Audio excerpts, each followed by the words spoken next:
जय हिंद। स्टडी बसेरा के नए वीडियो में आप सभी का हार्दिक स्वागत है। चलिए स्टार्ट करते हैं आज का सेशन। आज के सेशन का जो पहला प्रश्न है, हैदराबाद का अंतिम शासक कौन था? बहुत ही इंपॉर्टेंट और यूनिक सा क्वेश्चन है। तो इस प्रश्न का सही जवाब हो जाएगा ऑप्शन बी, मीर उस्मान अली। मीर उस्मान अली खान हैदराबाद का अंतिम शासक था। और हैदराबाद से जो रिलेटेड कंप्लीट एक एक पॉइंट जो हैदराबाद से रिलेटेड जो क्वेश्चन आते हैं उसके बारे में मैं बताने जा रहा हूँ। एक एक पॉइंट ध्यान से सुनिएगा।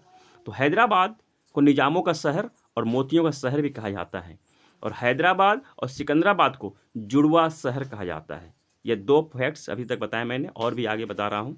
हैदराबाद की स्थापना कुतुब वंश के 5वें शासक मोहम्मद कुली कुतुब शाह ने की थी। हैदराबाद की स्थापना मोहम्मद कुली कुतुब शाह ने की थी। इसके हैदराबाद मूसी नदी के किनारे स्थित है। किस नदी के किनारे? तो मूसी नदी के किनारे। अब कुली कुतुब शाह ने अपनी प्रेमिका भागमती को उपहार के स्वरूप में हैदराबाद को शहर को दिया था स्थापना करके। और हैदराबाद में कौन सा मीनार है? तो 4 मीनार की स्थापना भी कुली कुतुब शाह ने ही की थी। हैदराबाद के 4 मीनार की स्थापना कुली कुतुब शाह ने की थी। कब की थी? तो प्लेग महामारी के अंत की यादगार में इसका निर्माण किया गया था। और 4 मीनार की ऊंचाई कितनी है? तो 56 मीटर है। ये भी ध्यान रखिएगा, 4 मीनार की ऊंचाई 56 मीटर है। और कुतुब मीनार की ऊंचाई 72.5 है। यहाँ एक्स्ट्रा पॉइंट है, ये 72.5 मीटर है। और ताजमहल की ऊंचाई 73 मीटर है। तो ताजमहल जो है कुतुब मीनार से भी ऊंचा है। और हैदराबाद का नाम भाग्यनगर पहले था पुराने ज़माने में, अभी भी इसे रखने की योजना बन रही है। हैदराबाद का नाम परिवर्तन की योजना बन रही है, भाग्यनगर रखने का काम बात चल रहा है।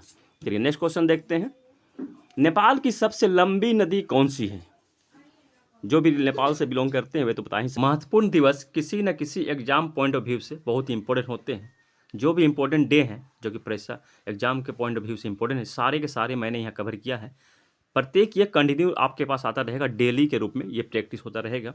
जिस मंथ में हम लोग प्रैक्टिस करेंगे उस मंथ का कंप्लीट रहेगा। ये जनवरी मंथ चल रहा है तो जनवरी का पूरा कंप्लीट रहेगा जो भी इंपॉर्टेंट है। ये देख लीजिए, 4 जनवरी को लुईस ब्रेल दिवस मनाया जाता है। 9 जनवरी को भारतीय प्रवासी दिवस मनाया जाता है। 10 जनवरी को विश्व हिंदी दिवस मनाया जाता है। 12 जनवरी को राष्ट्रीय युवा दिवस मनाया जाता है। 15 जनवरी को थल सेना दिवस मनाया जाता है। इसके बाद आता है 23 जनवरी। 23 जनवरी को पराक्रम दिवस मनाया जाता है। 24 जनवरी को राष्ट्रीय बालिका दिवस। 25 जनवरी को राष्ट्रीय पर्यटन दिवस और राष्ट्रीय मतदाता दिवस, 2 दिवस मनाए जाते हैं 25 जनवरी को।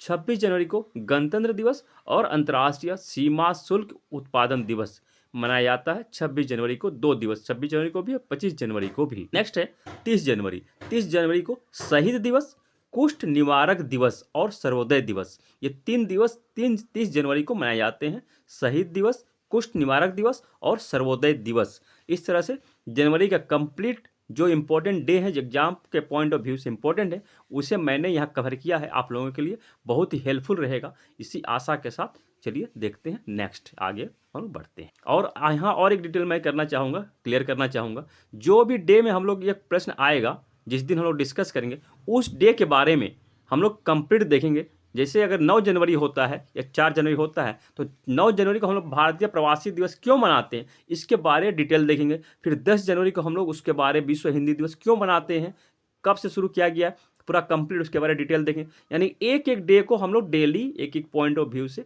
डेली उसके अभ्यास करते चलेंगे। इसीलिए एक एक नंबर को हम लोग अगर पकड़ेंगे तो आसानी से हमें याद करने में सुविधा रहेगी। और एक बार अगर हम लोग कर लेंगे तो वो एक बार में गड़बड़ हो सकता है, याद करने में हमें परेशानी हो सकती है, कन्फ्यूजन हो सकता है। चलिए इसके ये जो सुविधा मैंने स्टार्ट की है, ये जो मैंने सेशन स्टार्ट किया है, ये तरीका, तो आप लोग कैसा कितना पसंद आ रहा है, आप लोग कितना हेल्पफुल है, ये कमेंट सेक्शन में ज़रूर अपने विचार रखिएगा। बहुमूल्य विचार बहुत ज़रूर रखिएगा। आज है 13 जनवरी और 13 जनवरी को पंजाब में लोहड़ी त्यौहार मनाया जाता है। पंजाब का मुख्य पर्व लोहड़ी मनाया जाता है 13 जनवरी को। ये है लोहड़ी का इमेज, ये देख लीजिए, इस तरह से मनाया जाता है लोहड़ी। अनेक वीडियो के प्लेलिस्ट आपको डिस्क्रिप्शन में मिल जाएंगे, वहाँ भी आप चेक कर लीजिएगा लोहड़ी। चलिए मिलते हैं, अब नेक्स्ट देखते हैं कि सबसे लंबी नदी कौन सी है। तो इस प्रकार सही जवाब हो जाएगा ऑप्शन डी, कर्णाली नदी नेपाल की सबसे लंबी नदी है। तो इसका भारत से क्या संबंध, भारत में इस नदी को क्या कहते हैं? तो इस भारत में इस नदी को घाघरा नदी या फिर सरयू नदी, अयोध्या के आसपास के क्षेत्रों में इसे सरयू नदी कहते हैं। और कर्नाली कहाँ से निकलती है? तो कर्नाली नदी जो है तिब्बत के मापचाचुंग हिमनद से निकलती है। चलिए नेक्स्ट क्वेश्चन देखते हैं। गंगा की सबसे बड़ी सहायक नदी कौन सी है जिसका उद्गम हिमालय से नहीं हुआ है? क्वेश्चन है ना यूनिक सा। तो इस पर सोन नदी गंगा की ऐसे नदी है जो हिमालय से नहीं निकल। तो सोन नदी छत्तीसगढ़ के मैकाल पर्वतमाला के अमरकंटक शिखर से निकलती है। कहाँ से? मैकाल पर्वतमाला, ऑप्शन में मैकाल पर्वत भी हो सकता है, छत्तीसगढ़ भी हो सकता है, या अमरकंटक शिखर, अमरकंटक चोटी से निकलती है सोन नदी। यह दक्षिण से जाकर गंगा में मिलने वाली सबसे लंबी नदी है, सबसे लंबी सहायक नदी। ये प्रश्न भी इस तरह से बनता है कि दक्षिण की सहायक नदी सबसे लंबी नदी कौन सी है?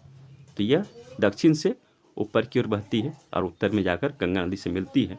यानी कि मान लीजिए यहाँ से ये गंगा नदी इधर से आ रही है, यह यहाँ छत्तीसगढ़ से निकल के यहाँ मिलती है गंगा नदी। तो इस तरह से दक्षिण से उत्तर की ओर बहकर गंगा की सबसे लंबी सहायक नदी है।